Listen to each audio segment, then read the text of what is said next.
Sonia Mabrouk recevait Bruno Retailleau sur Europe 1, ce mardi 4 octobre. À la fin de l'interview, la journaliste s'est montrée très émue à l'écoute d'une chanson. Il est rare de la voir fendre l'armure. Et pourtant, Sonia Mabrouk n'est pas parvenue à contenir son émotion, ce mardi 4 octobre, à la fin de son interview politique diffusée sur les ondes d'Europe 1. Alors qu'elle recevait Bruno Retailleau, sénateur et candidat à la présidence du Parti des Républicains, la journaliste a souhaité terminer son émission en écoutant une chanson. Il s'agissait d'une reprise du titre Bella Ciao, par une femme iranienne.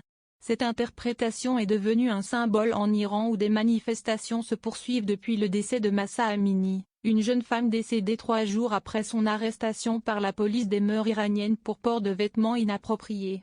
Des manifestations qui ont fait déjà des dizaines de morts à travers le pays. CIST une Iranienne qui porte, comme tant d'autres, cette contestation avec un courage inouï, contre le régiment, on écoute, a lancé Sonia Mabrouk dès les premières notes de musique. On peut percevoir l'émotion sur le visage de la journaliste.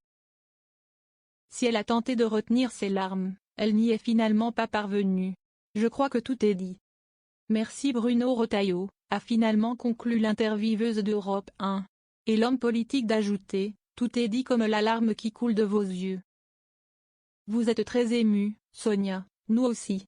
CIST le chant qui devient le symbole de cette révolte en Iran, a poursuivi Dimitri Pavlenko, l'animateur de la matinale d'Europe 1. Au moins 92 morts en Iran. Un mouvement contre le gouvernement est né en Iran depuis le décès de Mahsa Amini, le 16 septembre dernier.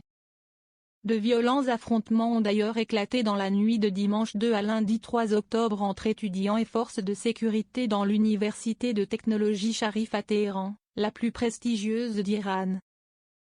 Au moins 92 personnes ont été tuées en Iran par la répression depuis le début des manifestations, selon le Centre pour les droits de l'homme en Iran, CRI, basé à New York, rapporte France Info.